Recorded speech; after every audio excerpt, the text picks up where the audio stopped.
The man's face twisted with anger, but before he could make a move, a voice rang out from behind him. "I suggest you leave the lady alone." Eliza turned to see a tall, broad-shouldered man standing there, his eyes fixed on the henchman. He had the look of a man who had seen his fair share of trouble, but there was a kindness in his face that made Eliza feel instantly at ease. The henchman sized up the newcomer, his jaw clenching with barely contained rage.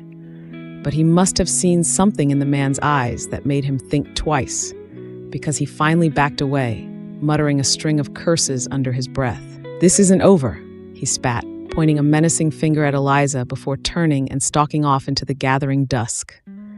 Eliza watched him go, her heart still pounding in her chest. She turned to the man who had come to her aid, a grateful smile on her face. "Thank you," she said, her voice still shaking slightly.